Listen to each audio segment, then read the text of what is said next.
Dr. Fire.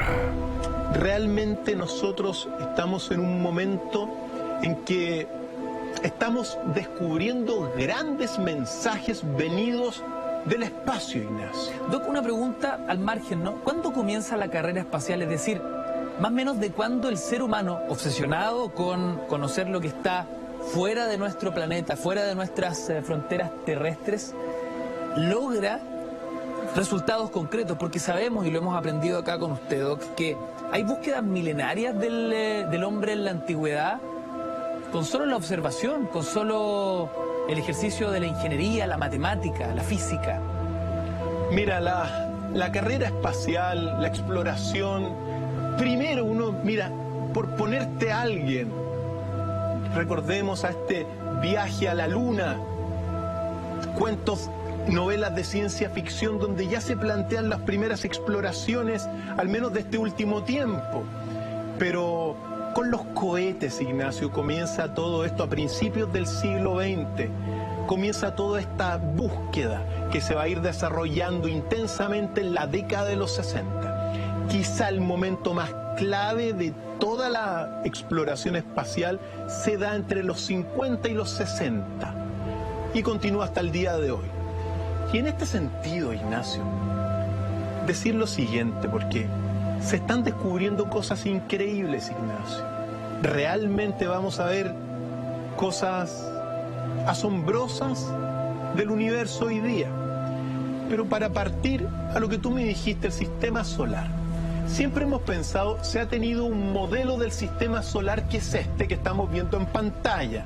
Está el Sol, Mercurio, Venus, Tierra, Marte, Júpiter, Saturno, Urano, Neptuno, Plutón y después el cinturón de Kuiper, ¿ya? Este es el modelo típico que al menos nos grafica el sistema donde nosotros habitamos, nuestra casa en el espacio de alguna forma. Este es un modelo 2D y recordemos que las órbitas en torno del Sol son elípticas. Sin embargo, uno de los grandes avances es haber desarrollado hace poco tiempo este modelo del universo, del sistema solar, que es el modelo más parecido a la realidad, Ignacio. Es decir, la Tierra el Sol es un cuerpo que va viajando a miles de kilómetros por hora, Ignacio. No, Doc. Por supuesto que sí. La Tierra viaja a más de 100.000 kilómetros por hora, Ignacio. En consecuencia, este modelo que estamos viendo aquí en pantalla, Ignacio, es uno de los grandes avances del último tiempo para ir conociendo cómo es nuestro sistema. Increíble, Doc, o sea, nuestro planeta se está moviendo a toda velocidad por el espacio. Ese es el modelo real, de alguna forma, un modelo 3D. Vamos en una espiral del tiempo a velocidades inimaginables. De hecho, si no ha aparecido ningún otro dato, el cuerpo celeste más rápido que se conoce es la Tierra, que incluso llega a viajar a más de 130.000 kilómetros por hora, Ignacio. Por lo tanto, para darnos cuenta, esto que estamos viendo en pantalla es es aprender a mirar más nítidamente el espacio. Y nosotros, ¿dónde vamos en esta danza cósmica, Ignacio? Verdaderamente a través de una espiral en el espacio-tiempo. Por lo tanto, todo ese esquema de 2D, es decir, de 2 dimensiones que veíamos hace unos segundos atrás, da paso a donde se ven todos los planetas del sistema solar girando en torno del Sol, pero también viajando en el espacio-tiempo. 3 dimensiones y una mirada más profunda a todo lo que, nos toca vivir, Ignacio. ¿Por qué? Porque detrás de todo esto hay realmente un sistema caótico, en el sentido de que los planetas, el Sol, que muestran una organización, pero al mismo tiempo ningún planeta pasa por el mismo lugar ni por el mismo espacio en en todo el momento, Ignacio. Y nosotros ahora, por ejemplo, todo el sistema solar se está acercando poco a poco a las Pléyades. Entonces van a ir cambiando y esto nos permite darnos cuenta. Nos vamos a ir acercando a toda la influencia gravitatoria de Alción, que es una superestrella que está en el centro de las Pléyades, Ignacio, lugar originario de los mayas, por cierto. Pero eso es bueno saberlo. Entonces tenemos el esquema del sistema solar 2D y el sistema 3D, que es mucho más exacto y que acabamos de ver, Ignacio. Pero tenemos otra sorpresa, Ignacio, para los amigos amantes de los misterios y de los enigmas, Ignacio. Sucede que hace muy pocos días se registró algo insólito en Plutón, Ignacio. El planeta Plutón, aquí lo estamos viendo, se acaba de captar que emite rayos X, Ignacio. Esto es algo misterioso. Recordemos que Plutón es el planeta, bueno... Polémico cuerpo, además, Doc, polémico cuerpo. Hace poco, fue 1 año, 2 años, que se llegó al consenso que Plutón no era un planeta propiamente. Sí, pero yo le voy a decir a todos los amigos, yo voy a estar en contra de ese consenso científico, así que yo le voy a decir que Plutón es un planeta. Hashtag corta. Sí, sí. Es el planeta del sistema solar, aunque el consenso... El más lejano del Sol. Porque es muy relativo. Si aquí, mira, la ciencia no es consensual, Ignacio, sino porque nos pongamos de acuerdo. Si la ciencia es objetiva, la astronomía es objetiva, y bueno, si ahora se pusieron de acuerdo los astrónomos y dicen que Plutón no es ningún planeta, bueno, allá ellos, hagamos un consenso nosotros y tratémoslos como planeta. Bueno, sea lo que sea, Plutón, amarrado este planeta a la fuerza gravitatoria del Sol, se acaba de registrar esto que estamos viendo en pantalla, queridos amigos, que son emisión de rayos X, Ignacio. Ojo, emisión de rayos X débiles, pero al fin y al cabo, emisión de rayos X. ¿Por qué esto es relevante, Ignacio? Porque esto fue medido con el telescopio de rayos X Chandra de la NASA. Pero los rayos X, sobre todo, y este telescopio de rayos X, son utilizados para medir los agujeros negros. Es decir, las fuentes de rayos X significa que hay un agujero negro. Y aquí, en Plutón, se ha registrado una emisión débil de rayos X que tiene hoy por hoy en jaque a muchos astrónomos y científicos debido a que nadie se explica con claridad a qué se deben los rayos X de Plutón, Ignacio.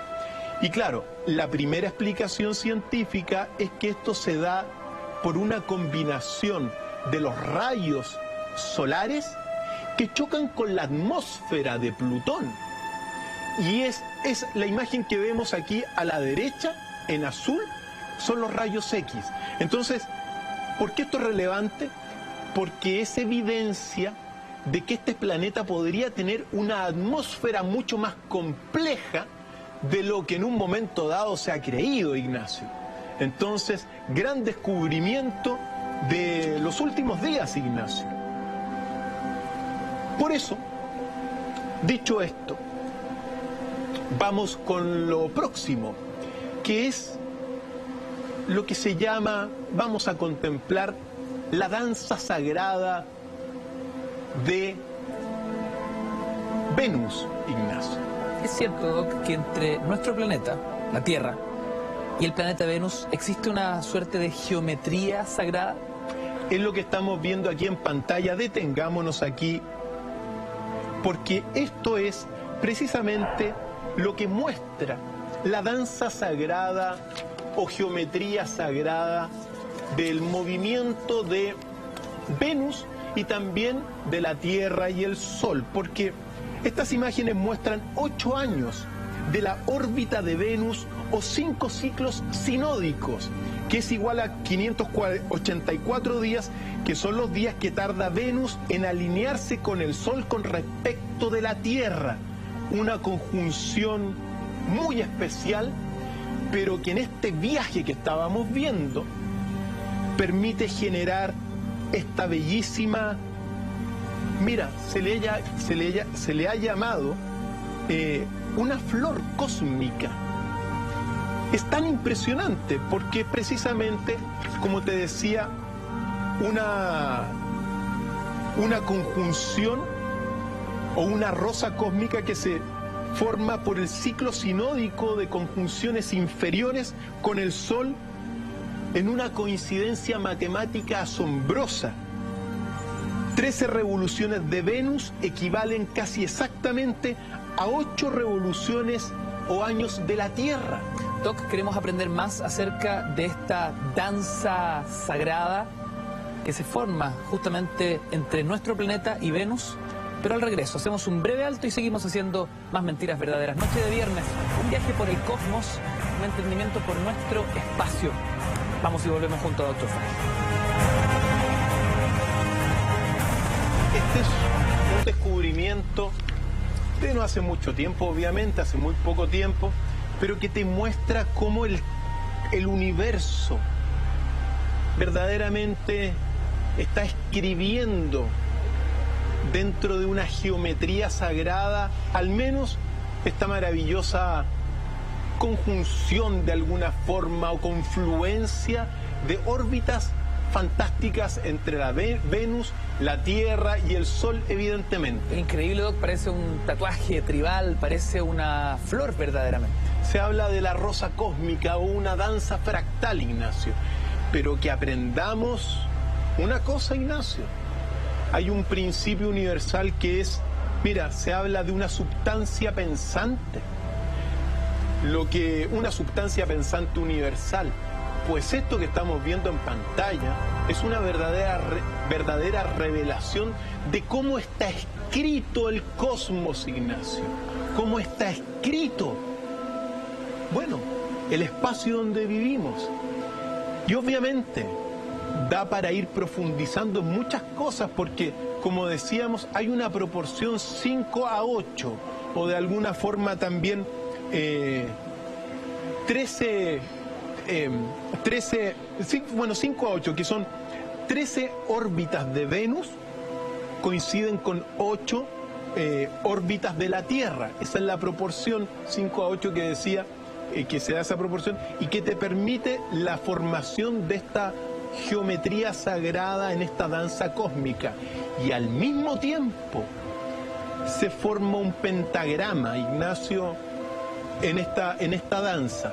Por lo tanto, el gran descubrimiento que estamos mostrando es la complejidad del pensamiento universal, Ignacio. Algunos en Twitter, Doc, nos dicen que es muy parecido a un mandala. Es precisamente también un mandala. Es básicamente lo mismo. Recordemos que hay muchas civilizaciones que han construido sus grandes monumentos en torno de geometría sagrada. Las pirámides de Egipto, construidas en torno y utilizando geometría sagrada, Ignacio. El mismo, por ejemplo, libro de los dioses del cielo y de la tierra, Anu Enlil, que es un libro antiquísimo, 3000 años antes de Cristo, refleja en ese libro, están presentes los 5 períodos sinódicos de Venus, es decir, ya tenían hace 5000 años el conocimiento al menos de esta danza que hacía Venus. Los mayas asociaban a Venus con Kukulcán, la serpiente emplumada que baja del cielo y se mete en la tierra. Sea lo que sea, Ignacio, el gran mensaje de esta revelación cósmica es que en el universo hay una geometría sagrada que estamos descubriendo, Ignacio. Se está descubriendo realmente. Esto es la punta del iceberg de mensajes superiores en los universos que hay, Ignacio, porque nosotros realmente vivimos en un multiuniverso, según las últimas visiones.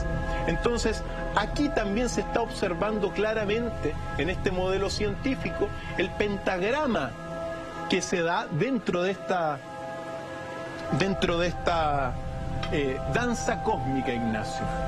Algo revelador algo hermoso, algo que puede comenzar de alguna forma a marcar una nueva visión o una nueva línea de investigación de la astronomía, Ignacio, que es ir descubriendo estos mensajes que durante muchísimo tiempo no se tuvo mayor conciencia, sobre todo en la ciencia occidental, pero que hoy día, gracias a los modelos científicos y 3D, están revelando visiones asombrosas, Ignacio. Doc, hemos hablado de nuevos hallazgos en torno a Plutón, hablamos recién de Venus respecto de la Tierra. ¿Qué pasa con Saturno? Porque entiendo hay un extraño descubrimiento sobre un hexágono que es interesante conocer en esta búsqueda de nuestro espacio, de nuestro sistema solar en específico. Aquí hablamos de geometría sagrada con Venus. Vamos a ver la formación de un hexágono en el polo norte de Saturno, muy misterioso, Ignacio, pero que te revela eso, Ignacio, que te revela que en el universo hay una sustancia pensante cósmica que el humano, sobre todo el científico, recién lo está descubriendo. ¿Y qué es esto que estamos viendo en pantalla, Ignacio? Aparte de los fascinantes anillos de Saturno, lo que podemos ver en pantalla es el hexágono que se forma misteriosamente en el polo norte. Pensemos que cada uno de estos vértices de este hexágono mide aproximadamente 13.800 kilómetros, es decir, más que el diámetro de nuestro querido planeta Tierra. Y la explicación científica es que, bueno, esto se forma por una combinación de simplemente vientos que hay en Saturno. El hexágono, por ejemplo, se calculan vientos de más de 300 kilómetros por hora formando el hexágono. Entonces, esto se forma, según al menos algunas explicaciones del científico Raúl Morales Juberías, realizando unas simulaciones en un computador, lograron crear un hexágono bastante similar al de Saturno, y todo se basa en una combinación de vientos cruzados a nivel de las nubes y por debajo de ellas. Pero al margen de esta explicación, aquí nuevamente vemos un mensaje que es un hexágono, Ignacio. La formación de un hexágono que pareciese artificial, pero que se está dando en forma natural o desprendido de todo lo que es el desorden de los gases de Saturno. Por lo tanto, observamos la organización del desorden. Y uno sabe al menos que dentro de las grandes mensajes de un hexágono es el equilibrio entre lo femenino y lo masculino, entre otras cosas. Y así como vemos esto, que nos permita darnos cuenta de, bueno, los mensajes que todavía hay por descubrir en el universo. Este hexágono fue descubierto por primera vez en 1988 por la sonda Voyager y fue redescubierto por la sonda Cassini 20 años después. Sin embargo, lo relevante de hoy día es que se le ha dado una explicación científica en términos de que se ha repetido en un simulador la formación de este hexágono, como te decía, por una combinación de vientos superiores e inferiores se forma el hexágono. Pero eso es la explicación científica, Ignacio, porque estamos viendo una formación que tiene un simbolismo tremendamente relevante. Es la estrella de David también. Es la combinación del hombre y la mujer en equilibrio perfecto, el hexágono. El hombre y la mujer. El hombre con la punta, la mujer abierta, combinándose, Ignacio. Entonces, en realidad, Saturno y lo que estamos viendo siempre es una pincelada para ir profundizando, porque en este planeta hay muchos más misterios, Ignacio. Sin embargo, lo dejamos ahí, saber que esto está ocurriendo, saber que estamos de alguna forma percibiendo y ya teniendo plena conciencia de que arriba, por efectos y por principios que todavía hay que descubrir, mensajes tremendamente simbólicos, Ignacio, mensajes tremendamente relevantes. Recordemos al menos con esto, que en el universo hay una substancia, que es la substancia mental o pensante, que uno la ve, por ejemplo, aquí, en la pluma, en el estudio, en la mesa. Pero esta substancia pensante también se refleja en los planetas y se refleja en toda la naturaleza de la Tierra y de más allá también, del espacio. Por lo tanto, fantásticos datos, Ignacio, fantásticas revelaciones. A esta hora de la noche quizá a uno de los puntos más complejos y más controvertidos, ¿no?, en torno al conocimiento de nuestro espacio exterior. Y digo esto porque la astronomía, la ciencia, no ha sido capaz de comprobar la existencia de vida inteligente hasta el día de hoy, fuera de nuestro planeta, por supuesto. La pregunta es, ¿existe, Doc, vida en el universo? Es la pregunta, una de las preguntas del millón. Pero lo relevante ahora es que hace muy pocos días, en diciembre del año recién pasado, se captaron al menos unas señales de radio provenientes de la constelación de Hércules a prácticamente 95 años luz de distancia. Wow. Y son señales de radio que tienen hoy en este minuto, digamos, de cabeza a los científicos, porque recordemos que la astronomía, la ciencia, no cree en la existencia de vida más allá del planeta Tierra. No hay evidencia, eso es así. Recordemos también que la ufología tiene pruebas de objetos voladores no identificados que realmente son asombrosas. Y que la ciencia refuta. Y que la ciencia refuta, pero ojo, la ciencia no puede refutar algunas observaciones de la ufología, entonces es parte. Lo que pasa es que la ciencia, después de tantos siglos, se ha transformado prácticamente en una dueña de la verdad. El científico se ha transformado en muchos casos como un verdadero soberbio dueño de la verdad científica, y lo que yo no veo no existe, y como nunca han visto un objeto volador no identificado, no existe. Esa es la conclusión. Sin embargo, bueno, ahí está la disyuntiva. Al margen de eso, hay el proyecto SETI. El proyecto SETI es el proyecto de búsqueda de inteligencia extraterrestre, que es un proyecto que ya lleva décadas y que nunca ha tenido éxito porque nunca se ha encontrado una señal de inteligencia proveniente del espacio exterior.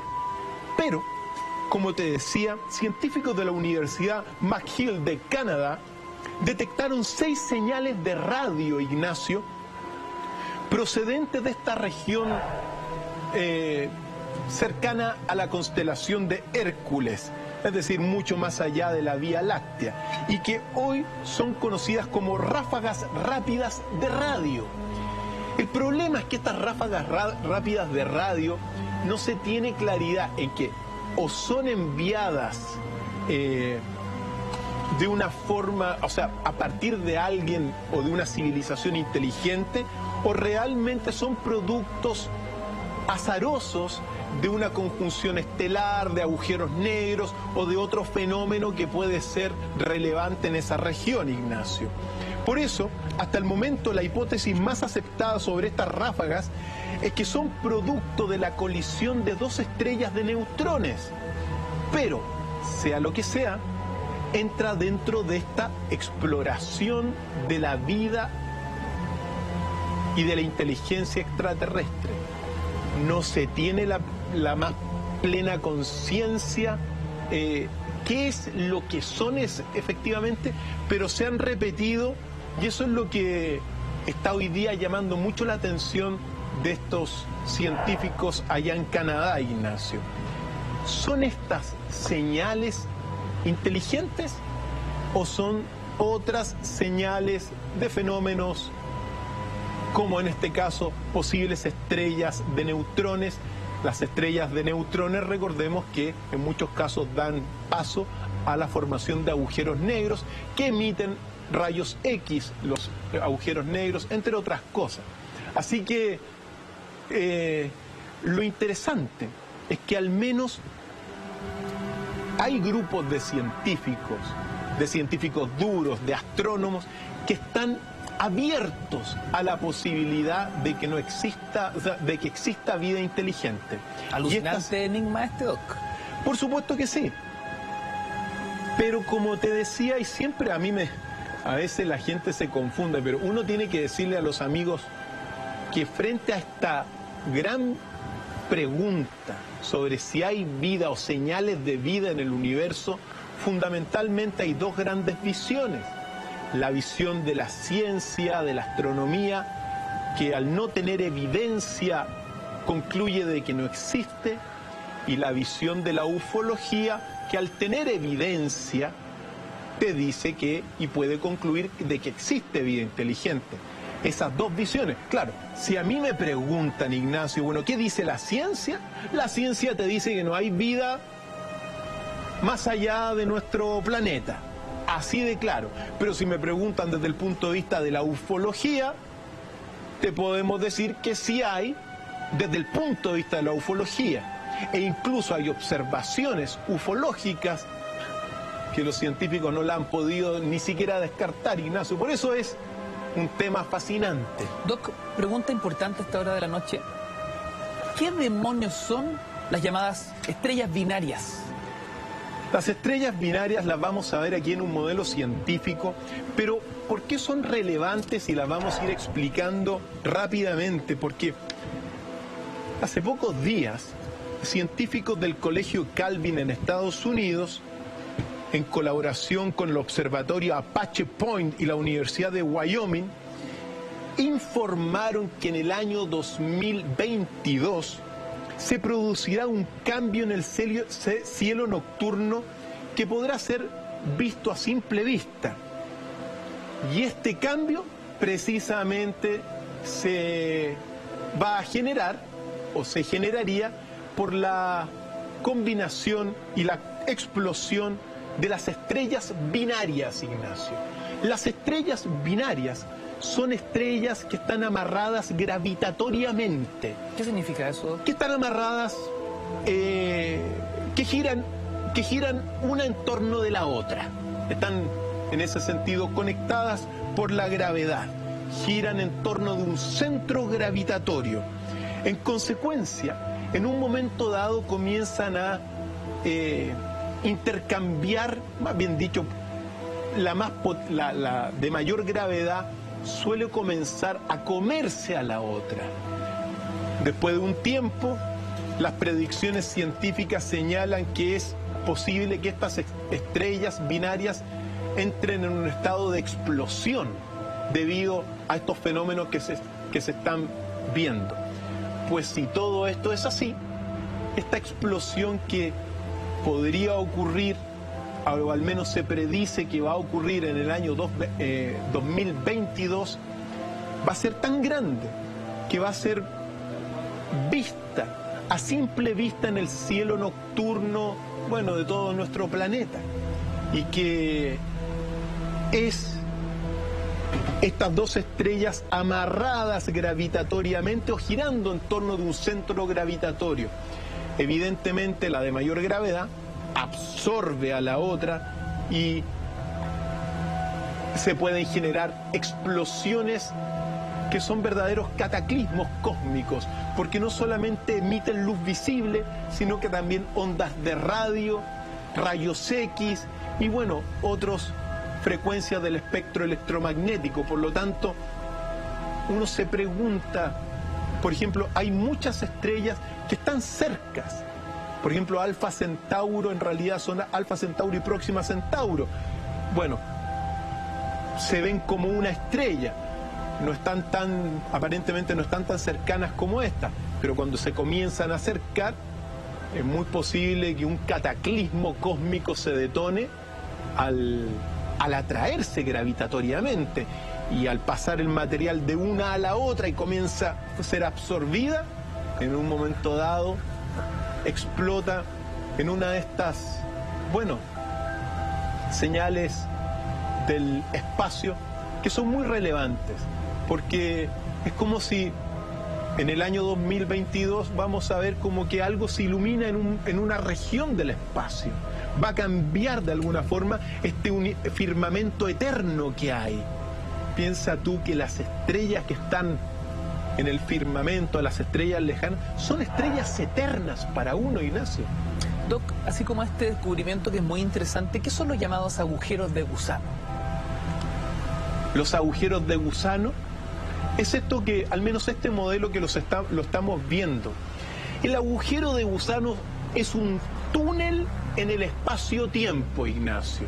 Es un túnel para cortar el camino desde una región del espacio a otra posible región del espacio, o también puede ser el ingreso o el puente entre este universo y otro universo, Ignacio. Eso está predicho por todo lo que son las ecuaciones de Einstein-Rosen, que son de alguna forma traducidas en este término que estamos viendo aquí en pantalla.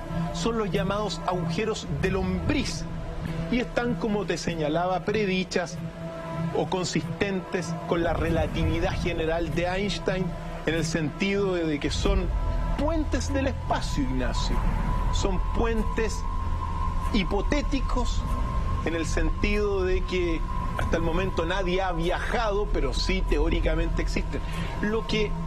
Lo relevante de estos descubrimientos es que hoy se han descubierto en el espacio unas especies de pequeños filamentos prácticamente invisibles a simple vista, que podrían llegar a ser precisamente estos agujeros de gusano. Claro que es muy difícil, o sea, hipotéticamente están ahí. Hipotéticamente uno podría entrar a un agujero de gusano y salir en otra parte del universo, o quizá en otro universo. Pero el punto es que nadie lo ha logrado y no está ni cerca a poder lograrlo, al menos a nivel de la carrera espacial, o sea, se está lejos. Incluso hay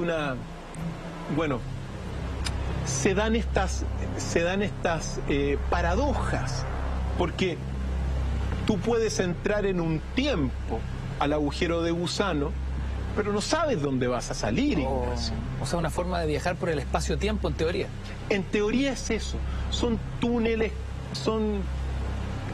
en el espacio-tiempo que te acortan posiblemente los caminos hacia otras regiones, atraviesan el universo, y en este sentido podrían conectar dos puntos alejados del cosmos, o también, como te decía, conectar universos distintos.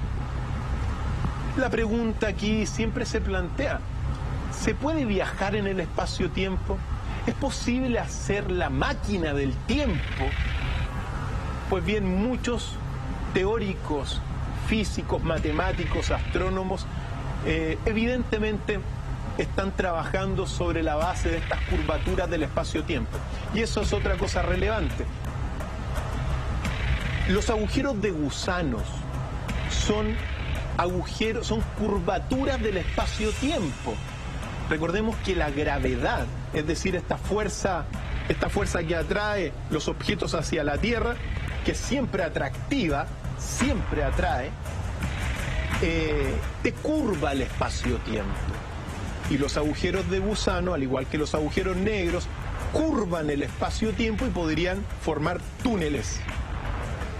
La pregunta es cómo controlar estos túneles, cómo poder meterse para salir en otra parte, pero lo cierto que eso es lo que se ha descubierto hasta el día de hoy, y las ecuaciones, lo interesante es que cuando tú tienes, por ejemplo, la relatividad general, y la relatividad general te predice singularidades del espacio-tiempo, es decir, regiones del espacio-tiempo donde no están explicadas por ninguna ley,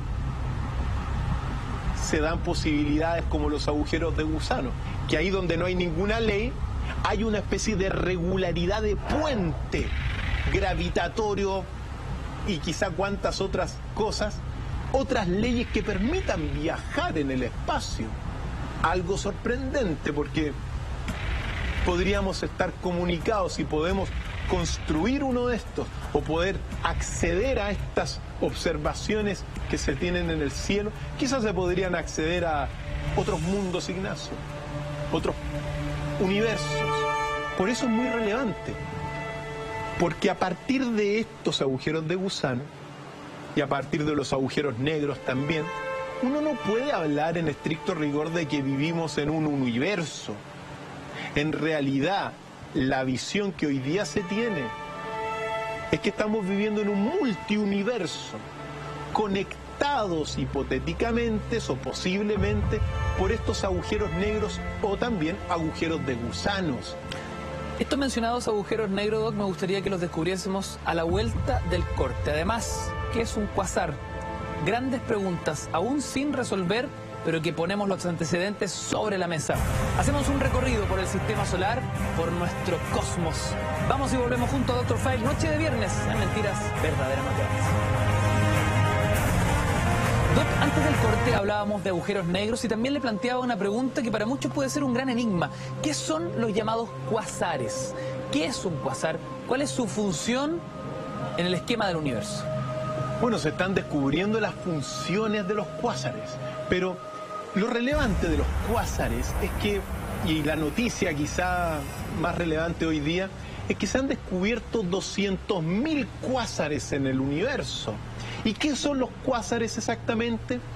Son los objetos galácticos más grandes del universo y más alejados al mismo tiempo de nosotros.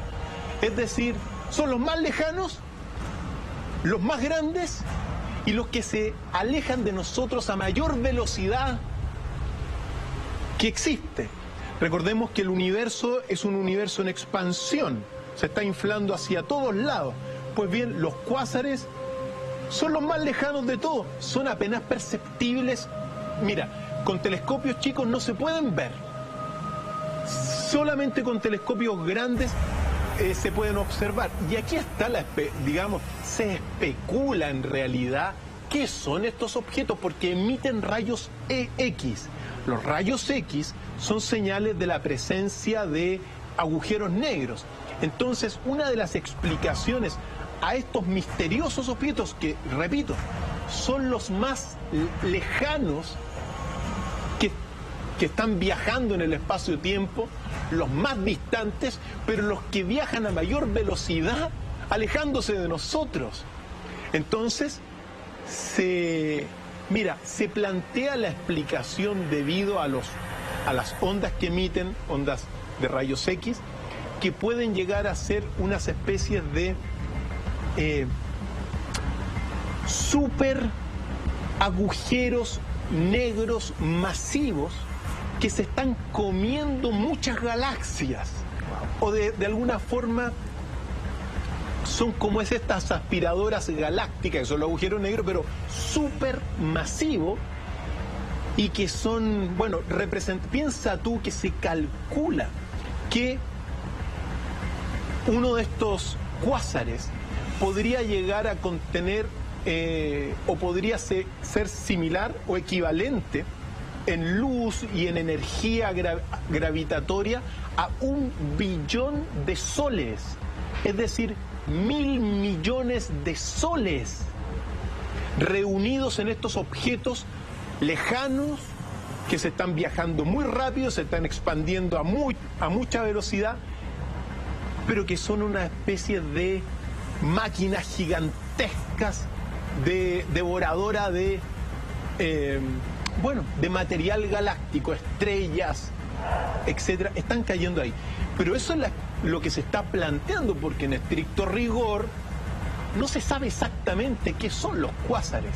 Solamente lo cierto es que son los objetos más distantes y al mismo tiempo los que se alejan de nosotros a la mayor velocidad, Ignacio, y que son supermasivos. como te decía, piensa tú lo que es la gravitación del Sol, pero piensa tú 1.000 millones de soles, Ignacio. Es inimaginable lo poderoso. Y claro, se han medido ahora, por ejemplo, los últimos a la constelación de Virgo y otros tantos. Pero como te decía, ya se ha hecho un catastro de esto.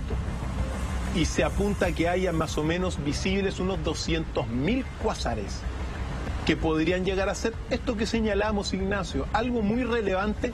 ¿Por qué? Porque de alguna forma de la fuerza gravitatoria depende el destino de la expansión del universo. Y al mismo tiempo, los cuásares se observan con lo que se llama el efecto Doppler. El efecto Doppler es un efecto astronómico que te permite saber si los objetos galácticos se alejan de nosotros o se acercan de nosotros y a qué distancia están. Entonces, si por ejemplo, si yo te lanzo un objeto y tú pones el efecto Doppler y el objeto se muestra rojo, significa que se está alejando de ti. Eso es el efecto Doppler. Y si se muestra azul, significa que se está acercando a ti.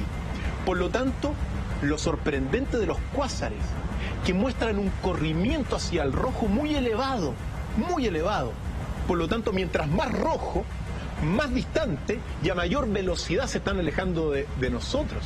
Y eso es lo que sucede con los agujeros negros, o sea, con estos cuásares, Ignacio. Claves también para detener la expansión del universo, porque es la fuerza gravitatoria la que puede detener la expansión del universo y hacer que el universo se vuelva a contraer en quizá 200.000 o 100.000 años, 100.000 millones de años más, Ignacio.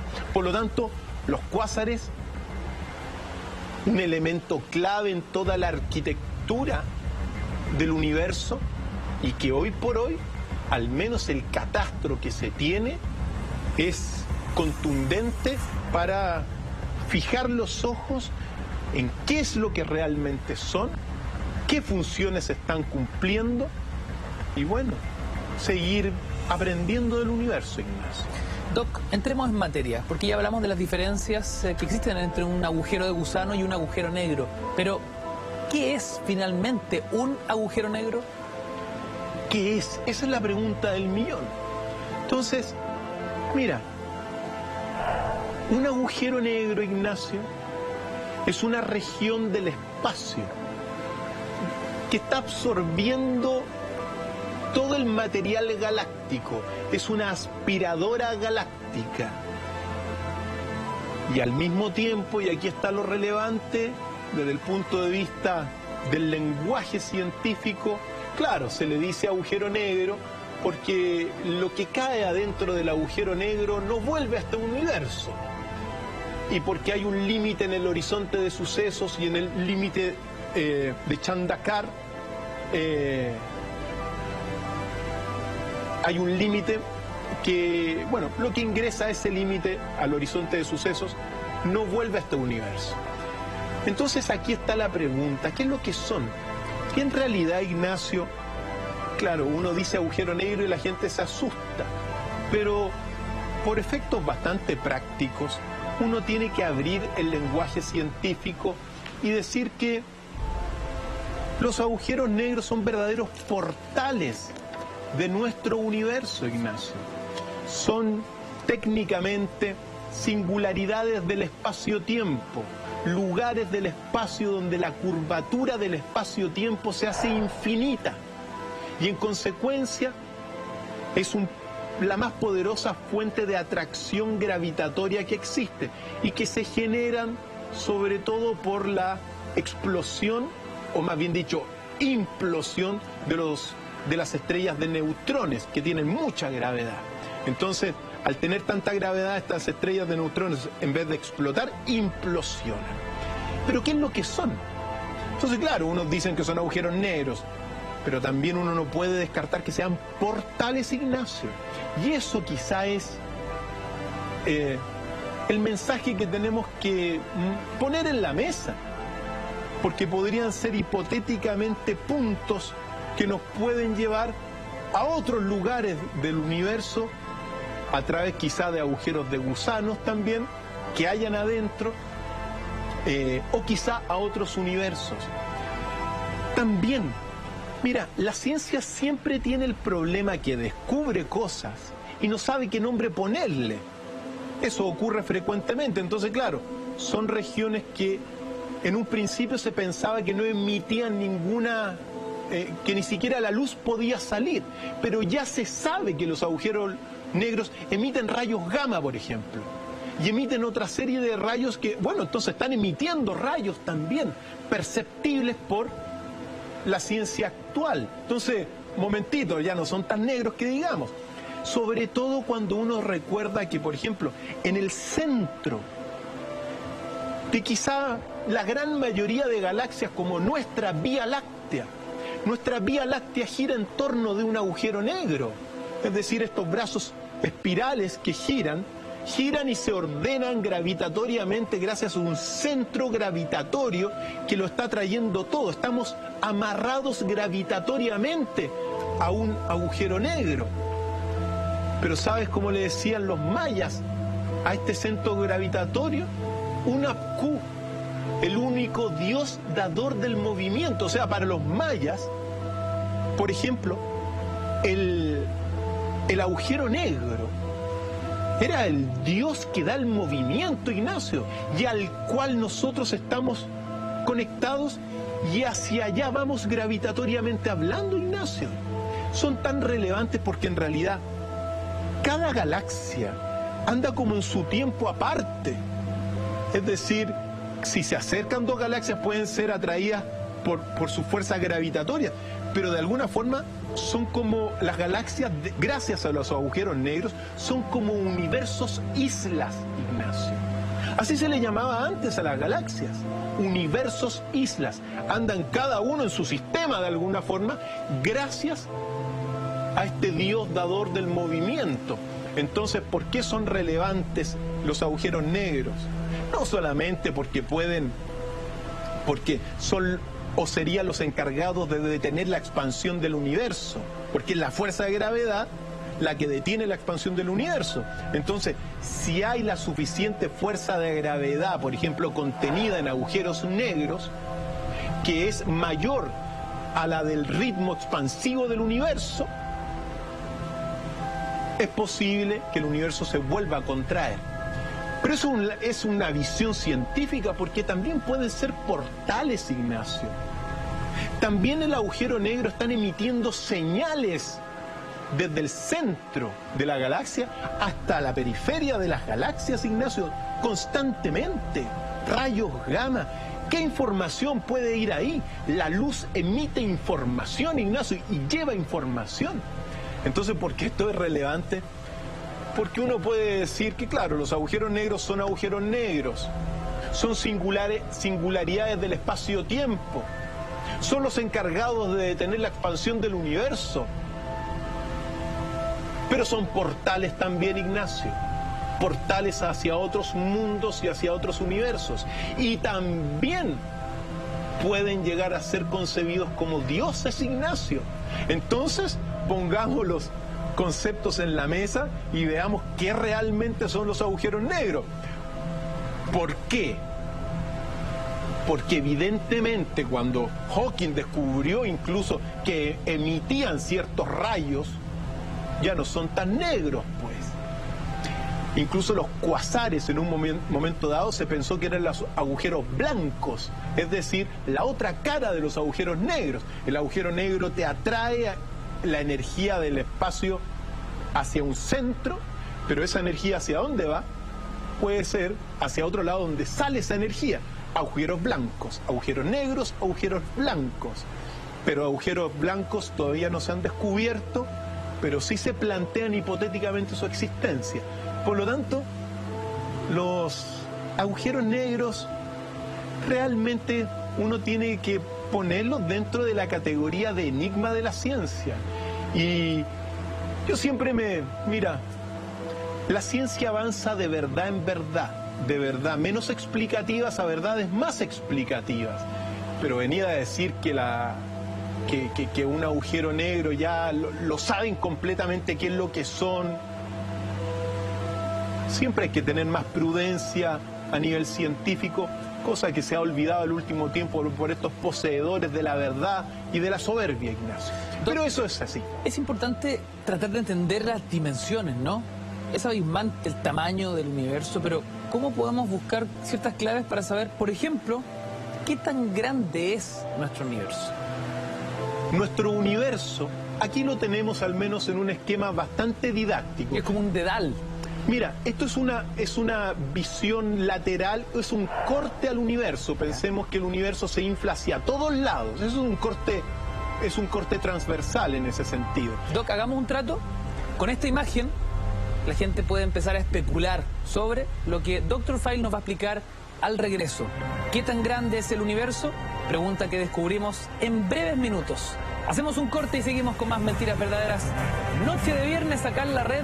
No se te ocurra despegarte de la sintonía, ya volvemos.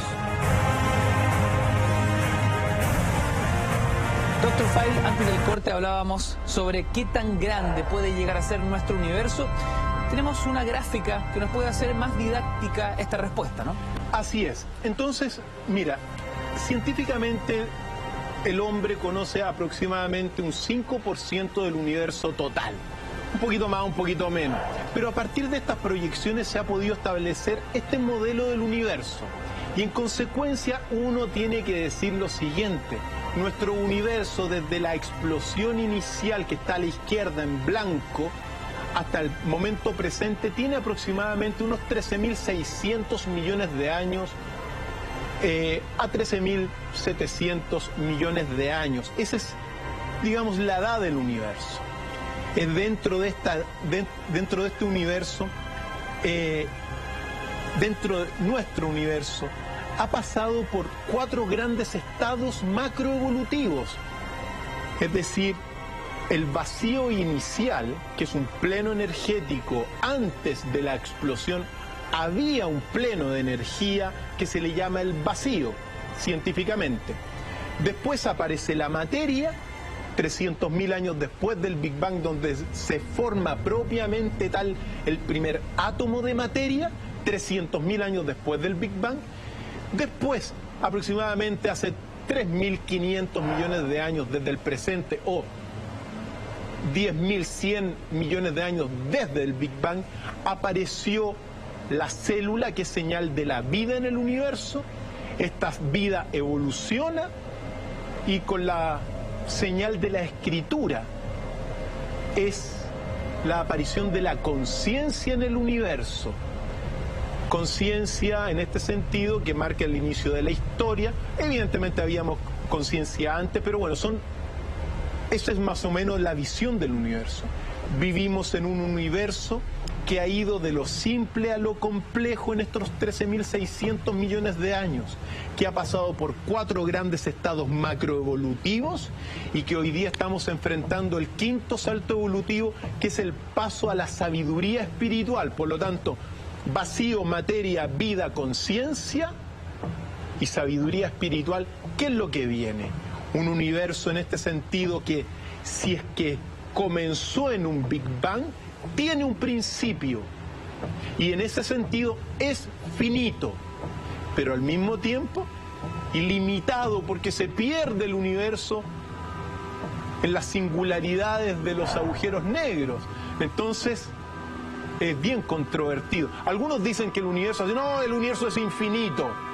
Momentito, pues ocupen bien el lenguaje algunos soberbios astrónomos y científicos que dicen no, que es infinito. Bueno, pero si tiene un principio, significa que es finito, aunque se pierda en los confines ilimitados de los agujeros negros. Por lo tanto, estamos en un momento dado realmente donde también se está redefiniendo las visiones del universo. ¿Estamos en un universo autocontenido o en expansión eterna? Entonces, hoy día las visiones del universo son esas, Ignacio. Doc, en sus manos tiene una suerte de huevo. Yo me pregunto, ¿qué es el llamado huevo cósmico? El huevo cósmico, Ignacio, que quede muy claro, es una representación científica del origen del universo, ¿Ya? que combina 2 cosas.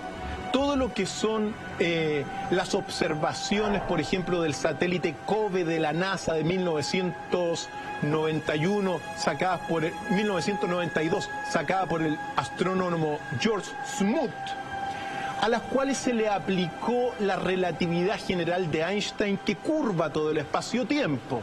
En consecuencia, tenemos la siguiente fotografía, que es esta, Ignacio, que representa la totalidad del universo y que es, en estricto rigor, solo una representación científica del universo, que poéticamente se le llama el huevo cósmico.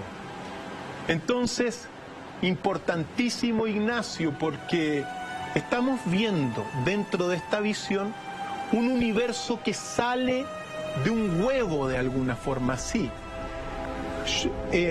George Smoot dice que si uno es religioso, ver esa fotografía, el universo en forma de huevo cósmico, es como estar viendo la cara de Dios, porque toda la creación surge de ese lugar, ¿ya?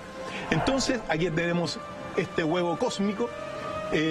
Decir entonces que es una representación científica, pero ¿qué es lo relevante? Que estamos viendo poéticamente un universo saliendo de un huevo, una cosmogénesis a partir de un huevo.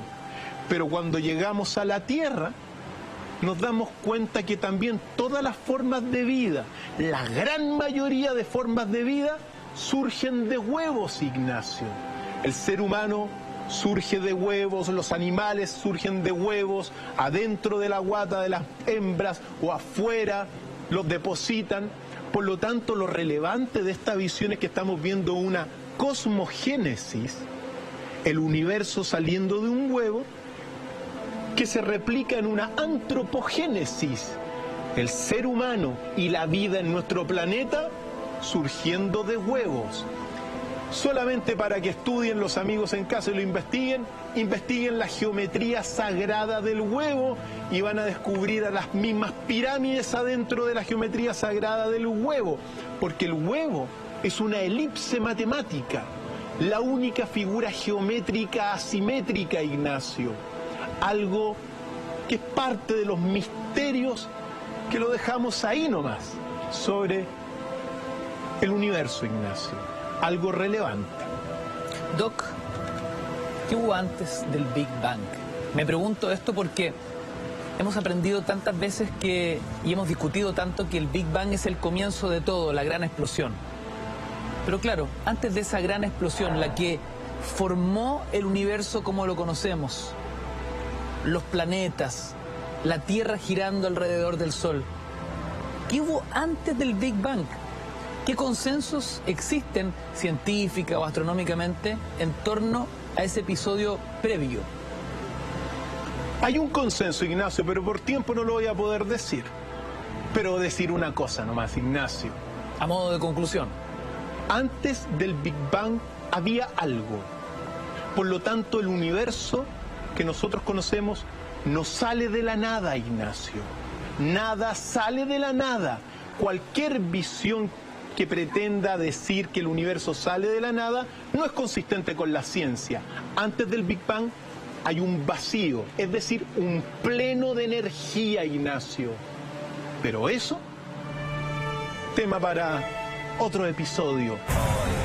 Ingresar en las dimensiones herméticas del universo, lo vamos a hacer porque yo escribí un libro que se titula ¿Por qué ocurrió el Big Bang, Ignacio? Tema del futuro.